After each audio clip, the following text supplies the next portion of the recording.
I thought this was not only funny, this was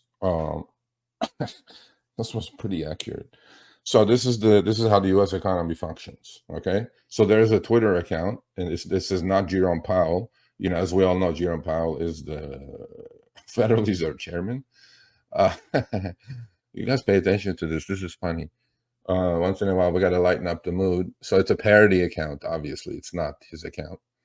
So you guys can see where on the lower right-hand corner, there's a guy with a scope and a rifle.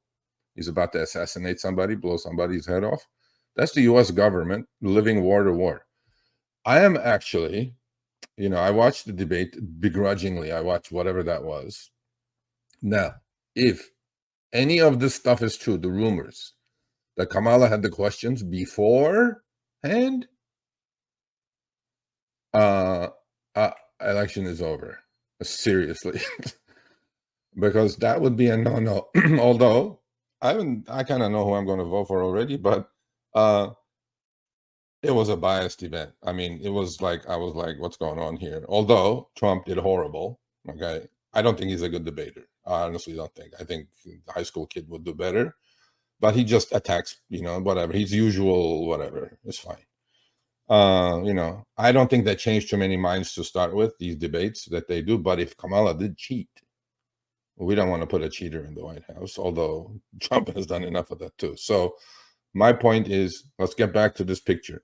So there's a CIA or whatever sniper with a scope about to assassinate someone. That's the U.S. government living war to war. My concern now is if Kamala is going to lose and they figure it's going to lose, I honestly, I don't think it's going to, I hope it's not going to happen.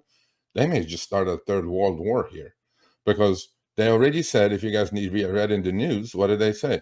Ukraine now is going to use U.S. and British heavy missiles to bomb, long-range missiles to bomb within Russia. And Russia, Putin yesterday said, well, if that happens, that's NATO attacking my country and all bets are off. I'm like, what is happening here? Are any of you paying attention to what's happening here? This is horrible. But then this picture kind of sums it up.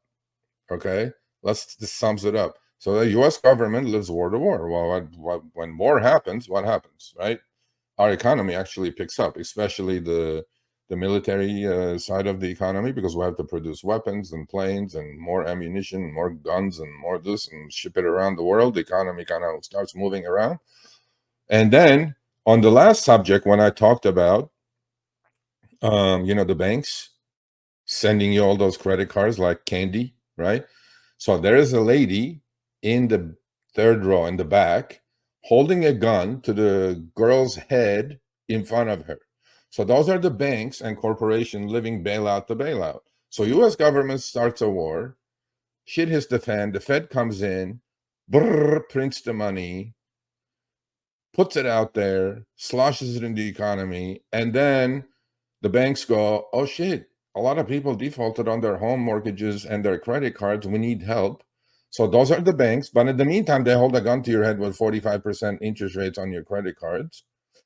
The girl in the middle are the landlords literally collecting rent from you and living month to month, who's holding a gun to the average American's head, which is the happy guy with no gun, looking forward to the American dream, which doesn't exist anymore.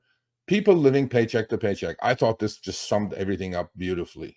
I mean, it's not a cartoon, obviously, but I think this is so accurate when it comes to how this economy is functioning, right?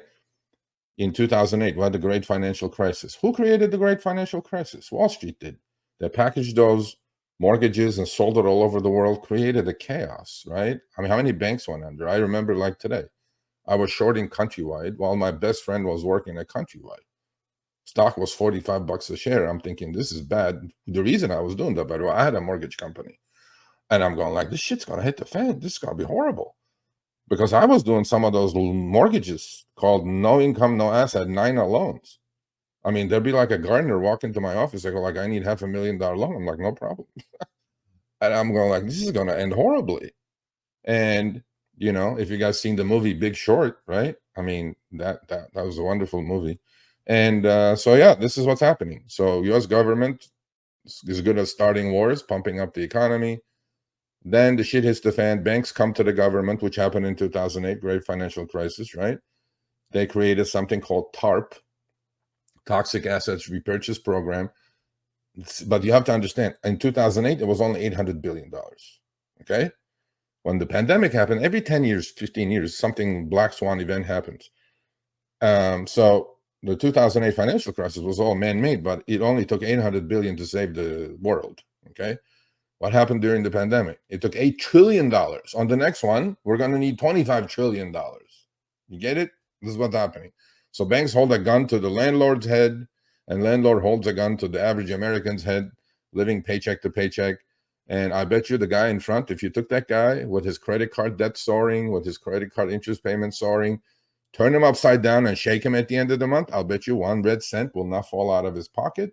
So that's where our economy is these days. And I thought this was pretty cool.